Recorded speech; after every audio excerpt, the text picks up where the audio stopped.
Hi everybody, Dan Illman, Matt Bernier. Sunday's feature race at Saratoga named after us. It's the smart and the fancy. $100,000, 5.5 furlongs on the turf. You can bet it with a DRF Bets account. Sign up at drf.com/bet. Get 10 times the sign-up bonus. Bet 20, get 200. Here's the field. It's a full field. It's a great betting race. David Aragon had a whale of a time making a morning line, eventually settling on the number 8 Morticia as the 4-1 morning line favorite. Morticia, one of several horses coming out of the Caress Stakes early in the Saratoga meet, and I think she was one of several horses in that race that abhorred the soft going. Yeah, this is obviously this race is going to happen after the big Travers Day, but to me it's kind of reminiscent of discussing the Sword Dancer with the horses exiting the Bowling Green, because it was just run over an absolute bog, and I think there were a number of horses, many of the contenders, the key contenders, that just despised it. So now you're hopefully, fingers crossed, going to get firm going in this race.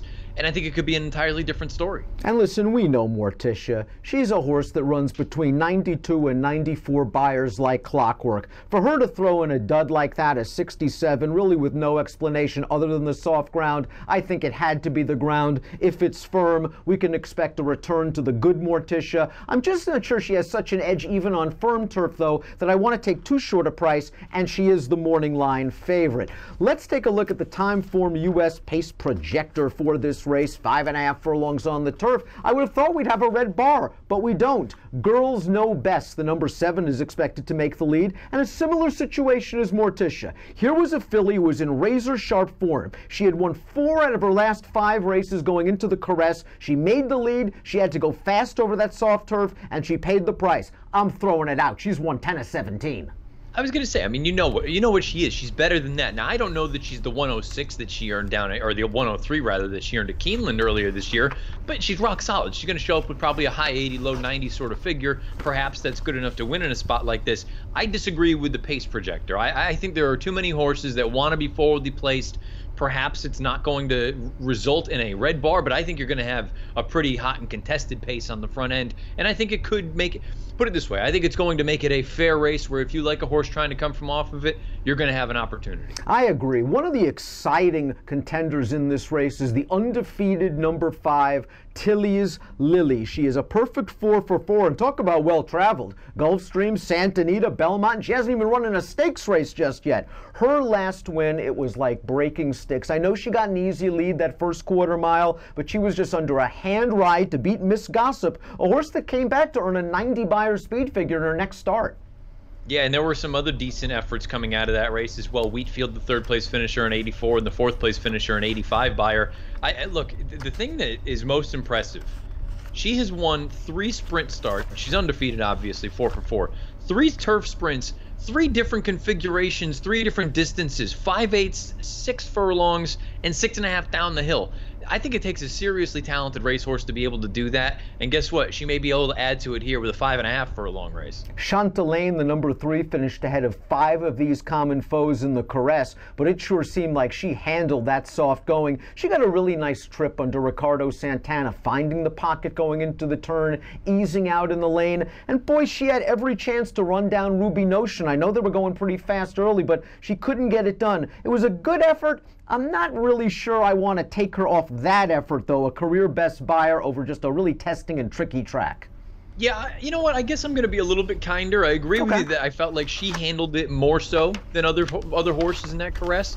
But at the same time, 2 starts back, she was very solid in that 5/8 race at Parks. Go all the way back to December of 2017. She was good in that 5.5 furlong race down at the fairgrounds. And in between, you've got 3 starts on the main track, and she just, she was okay on the main track. I think this is what she is. I think she's a turf sprinter. I wouldn't put it this way. I wouldn't sell her short in here. I think she has a puncher's chance. The number 6, Just Talkin', lost all chance in the Caress at the break. She drew an inside post over that turf course. She likes to be forwardly placed. She has come from mid-pack, but she was last after a terrible start. It was a good enough, solid run to finish 3rd. She's going out for Jason Service, which almost automatically right now makes her an automatic contender. Yeah, and that's the thing. I may not like this horse, but when you see who the trainer is in turf sprints, you have to consider any horse that Jason Service sends out a legitimate threat. She has races on her page that are good enough to win, and she's run decent at Saratoga in the past. I'm a big fan of the 11, JC's Shooting Star, and I think she's in underrated form right now. I liked her 3 back when she won one of our Race of the Days, an optional claimer at Belmont. Then 2 starts back. Didn't have a ton of pace, tried to come with a little run, finished evenly, and then last time out, just an intensely speed-favoring track at Saratoga on the dirt, and that's A, not her surface, and B, not her running style. The problem I have is, even though she's going to be a good price and I want to use her somewhere, she just seems like the kind of horse that's best used underneath in single race exotics. I also wonder a little bit about the distance of this race. I know she's excelled going shorter in turf sprints, but I feel like she's more of that 6 furlong, 7 furlong type as opposed to 5.5. I wonder if she's going to have enough time to come and run down the pace setters. Do you feel the same way about the 12 Epping Forest 9-2 on the morning line? This is a filly that's done excellent work at the 6 furlong distance over the Belmont inner turf. She defeated JC's Shooting Star last time out. Now, she's not really my cup of tea from a motion and movement and mechanics standpoint. I mean, she must have changed leads 3 times in the stretch last time, but there's no denying you give her a little bit of pace, she'll run at the end.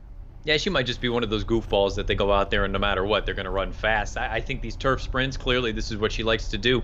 I kind of do agree, though, about the distance. I wonder if she needs just that little bit more. She's capable at 5.5. Don't get me wrong. She has a victory already at the distance, and she's never been out of the exacta. But it just feels like she might be one that excels a little bit longer, going 3/4 of a mile, going 7/8. She goes out for Christophe Clement. We've got a positive formulator fact. 3rd off the layoff, last out winning turf sprinters, 38% winners, a $3.33 return on investment. Let's move back down towards the inside with a couple of fast horses. The number 1 Battle Joint, I didn't think beat much last time out, and it was a race where the pace really held together. She was able to get to a clear lead. They ran 1-2 all the way down around the track, and she was in a really pitched battle to hold off Conquest Tis Fire. Yeah, you've got buyers exiting that race between 66 and 31. I think she's going to be facing a much, much better field, and I don't think the running style is going to be conducive. Unfortunately for her and the connections, I think you have one way to go. You're down on the rail. You got to send and try to hope you can clear. Amapola's a really likable horse. She's been in the exacta 8 of 10. She's never been out of the exacta since returning off a long layoff and switching to Arnie Delacour. Just seems like she's a little bit slow on paper, and she likes to be forward, and I'm not sure she's got as much gas as some of the others. No, I agree with that. I will say, though, it's hard to deny the fact that it feels like these turf sprints, she's just done much better doing this than some other things in her career. She's 1 for 3, and she's never been out of the exacta, but I agree with you. From a figure standpoint, she's light, and from a race shape dynamic, I think she's up against it a little bit. I think there are worse 20-1 shots in the world than the number 4 Fire Key, who I think is as dirtied up as can be. Last race on the dirt over that speed-favoring track that we talked about, she doesn't want dirt. She doesn't want to rally over a speed track. 2 back in the Caress, she's 6-1 in that race against several of these horses, and I just don't think she liked the ground. You take those 2 races out, you've got a 90 buyer and off of a long layoff, and a 97 buyer to complete her 4-year-old campaign. Plus, she won twice here last year. Yeah, I picked her second in this spot. I think she's got a big chance for all the reasons you laid out. Draw a line through the dirt race, draw a line through the Caress over a boggy turf course. Then you have that good solid effort off of a long layoff, and you saw that form last year, basically toward the end of the summer going through the fall. If she runs one of those races, she's right there at the wire. I don't know that you're going to get 20-1. I think she's probably going to be closer to the 10. But at the end of the day, that's still a very, very nice price on a horse that makes a lot of sense. The 10 Bowie's always confused me. Just when it seems like she's going to jump up and run a big race, like she won that 93 buyer going down the hill at Santa Anita, and you think, well, maybe there's something here. Then she just disappointed. 2 starts back, it looked like Brett Calhoun maybe had her going in the right direction, teaching her to rate and coming from off the pace. And the Caress, again, we talked about it. That was probably a throwout. I'm just not sure she's ever going to get back to that 93 buyer, and that's probably the one and only race that makes her competitive.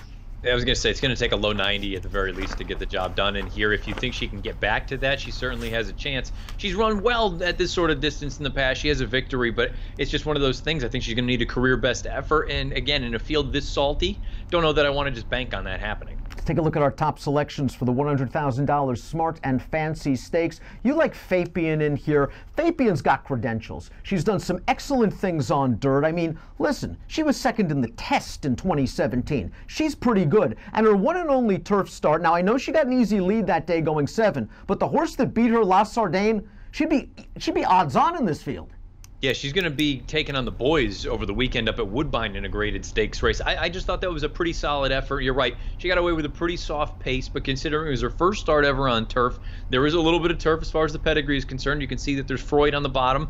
I kind of feel like second off the bench here. She ran poorly in that honorable miss. There's no denying that, but I don't think she needs to have the lead. I know the distance isn't going to be an issue for her. If anything, I guess that is a little bit of a concern. Is it too short? Is it too sharp? Is she better going those 6-7 furlong kind of distances? But she should be a square number in here. I think she can sit just off the pace, and maybe she can get first run on the deep closers. For me, this is a spread race in the pick 4. Give me numbers. I'm going to go 9, 4, 12, and 8. I'm going to go with Epping Forest. She's a little bit green. I think she's going to get the pace that she needs in this spot. I'm hoping she can get the 5.5. I'm hoping it's not too short for her. I'm using her on top of the 3, 5, and 9 in a single race exotic. I'm only using Chantelane underneath an exotic wagers, however. From a multi-race strategy, I want to use the 5 Tilly's Lily. I want to use the 9 Fabian. I want to use the 12 Epping Forest as A's, and I'm a big JC's Shooting Star fan, so I'll use her as a backup. That's in our feature race at Saratoga on Sunday, the Smart and Fancy Stakes. Bet it with your own DRF Bets account. You'll be rewarded. 10 times the bonus is yours when you go to drf.com/bet. Approximate post time for a Smart and Fancy. I'm smart, he's fancy. 5:40 Eastern. Best of luck.